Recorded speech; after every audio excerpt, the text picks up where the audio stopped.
Just because a food has been FDA approved, that doesn't necessarily mean you want to eat it. Look past the packaging of some of your favorite foods and, well, once you learn what's really in them, you might never want to go anywhere near them again.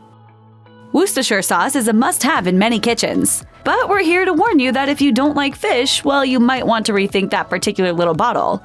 Leah & Perrins is the company that first made Worcestershire sauce, and they've been doing it since the 1830s. And true Worcestershire sauce includes things like onions, molasses, and lots of seasonings. But the main ingredient isn't just anchovies. It's anchovies that have been fermenting in vinegar for around 18 months. Say what now?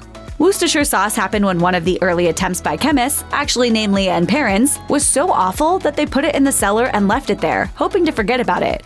When they got ready to dump it months later, they tried it first and found it had mellowed into something pretty delicious. Still, that doesn't change the fact that the core ingredient is the same fish you refuse to eat on your pizza. Only they've been sitting in vinegar, bubbling away for a year and a half. You'll never be able to unknow that.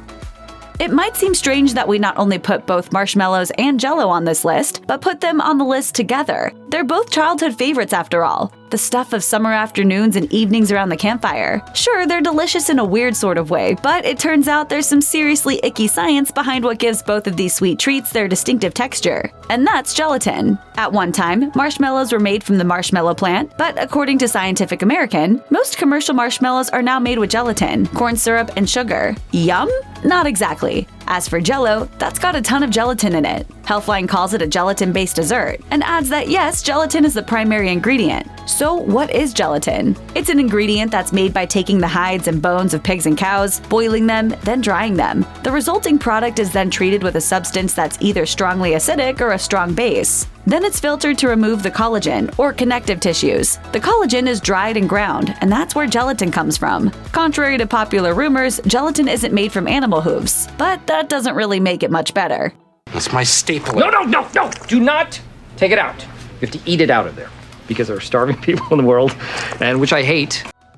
Who doesn't love jelly beans, the stuff of Easter baskets and candy dishes throughout the spring? They're shiny little nuggets of sugary flavor. And while we're talking about shiny, let's look at where that shiny comes from. The coating of most jelly beans is actually called shellac. And if that rings some mental bells that make you think of woodworking class in high school, there's a very good reason for it. It's the same stuff that's been used to add a clear finish to wooden furniture for years, along with setting jewels and repairing broken pottery. That's got your attention, right? We're not done yet. Shellac comes from the female lac bug. The lac bug drinks tree sap, then secretes a resin that's harvested from where it's deposited onto trees. It's processed, dissolved in ethanol, and then sprayed on everything from hardwood floors to jelly beans. That's not the only sweet it's used in either. It's often an ingredient in confectioners' glazes. And if you see an additive identified by the code E904, you're eating bug secretions. Oranges aren't in season year-round, but orange juice is always around. How the heck does that happen? Alyssa Hamilton, author of Squeezed: What You Don't Know About Orange Juice, says that both orange juices labeled from concentrate and not from concentrate have a trick up their sleeve: flavor packs. Flavor packs are added to the orange juice to add, well, flavor and scent. And here's her explanation of what they are. Flavor packs are fabricated from the chemicals that make up orange essence and oil. Flavor fragrance houses, the same ones that make high-end perfumes, break down orange essence and oils into the constituent chemicals and then reassemble the individual chemicals in configurations that resemble nothing found in nature. For example, one of the chemicals in your orange juice is ethyl butyrate, and there's a lot of it added to get that fresh squeezed orange juice smell. Why are these necessary? Because orange juice is made by squeezing oranges and then removing the oxygen to prolong the amount of time it can be stored before it's bottled. But removing oxygen removes flavor, so they have to put it back somehow. Enter the flavor packs, which incidentally is what makes one type of orange juice taste different than the competitors. Cringe. Let's be honest, the best part about a salad is the dressing, and Caesar salad is great because usually it's all covered in dressing. It's got that distinctive tangy taste, and well, if you're a vegetarian, you're going to want to stop ordering this at a restaurant, like ASAP. That tang you love in your Caesar salad dressing, that comes from Worcestershire sauce and anchovies. Yep, that's right, the same little fishies that make you want to give up pizza forever when you see them staring up at you with their blank, unseeing eyes. Those are the ones.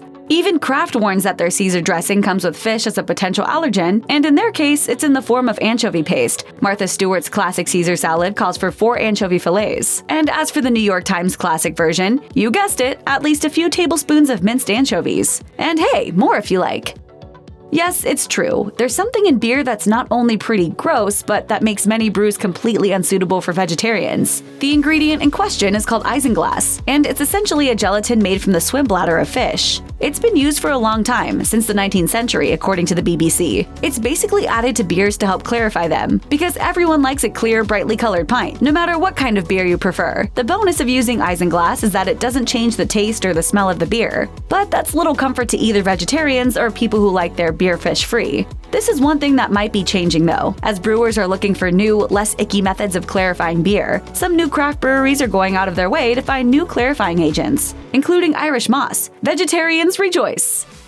When it comes time to pick up some cheese, do you grab a block and shred it yourself? Or do you opt for the bag of shredded cheddar and bottle of the grated Parmesan? You might want to rethink your shopping list because there could be wood pulp in those packages. More precisely, it's called cellulose, and it's often added to shredded and grated cheeses to prevent the product from turning back into a clump. And here's the thing, while there's a ton of sensationalized headlines claiming you're eating a byproduct of the wood industry, that's not actually the problem. Cellulose is used in a ton of things, and it's perfectly safe and perfectly legal. No one wants clumpy cheese after all. So what's the problem? For one, you're getting ripped off. Even though the package might claim you're buying 100% real Parmesan, you're absolutely not getting a product that's just pure Parmesan. And it's such a big deal that lawsuits have been filed over it. The company behind Castle Cheese brand was handed a $500,000 fine for mislabeling their cheese. Essentially, they had added cellulose and cheddar to their Parmesan cheese, then just sort of forgot to put it on the label. It's no wonder. Cellulose is an incredibly cheap filler that can allow companies to stretch their product and rake in the bucks. So if you want the real thing, just buy a brick and shred or grate it yourself.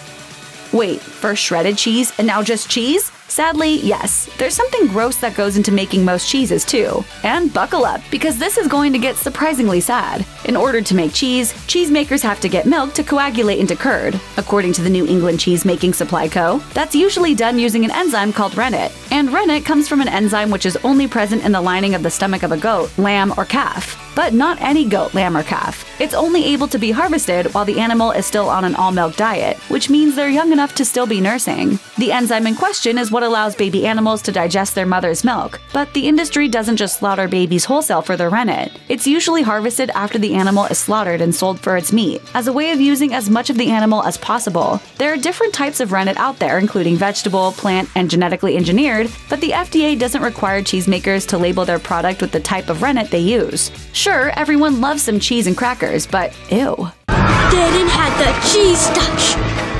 It was worse than nuclear cookies.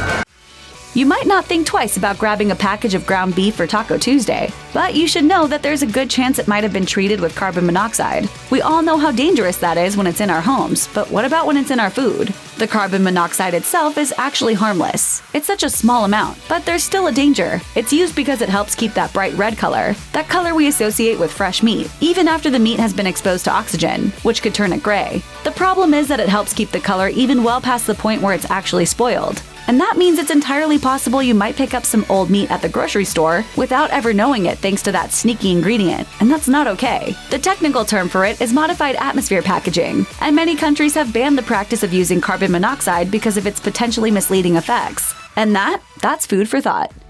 Chewing gum is definitely one of those love or hate things, and after you find out just what you're chewing on, it might fall into the hate category. The main part of gum is the gum base, and that's essentially the part that makes it rubbery and chewable. Since that's such a basic component of what makes gum, well, gum, manufacturers don't have to specify how it's made. Don't you know what this is? My gum, it's gum. Wrong! It's the most amazing, fabulous, sensational gum in the whole world. What's so fab about it? Some types of gum are made with lanolin. And what the heck is that? Lanolin is a waxy substance secreted by the wool of sheep. Weren't expecting that, were you? According to Healthline, it's the sheep version of something humans have too, and that's called the sebum. Have you ever noticed that your nose might suddenly feel particularly waxy, shiny, or oily? That stuff is sebum. When it comes to sheep, they excrete lanolin as a sort of natural type of wool conditioner. It helps keep their wool waterproof. And when sheep are sheared and wool is processed, it's removed from the wool by putting it through a centrifuge. It's a common ingredient in things like lotions and moisturizers. And chewing gum. It's pretty safe, although health officials warn you shouldn't swallow a lot of it because it can cause lanolin oil poisoning. It's also possible that if you're sensitive to wool, you might have an allergic reaction to lanolin. So you might want to put the brakes on that chewing gum habit. check out one of our newest videos right here. Plus, even more MASH videos about common ingredients are coming soon. Subscribe to our YouTube channel and hit the bell so you don't miss a single one.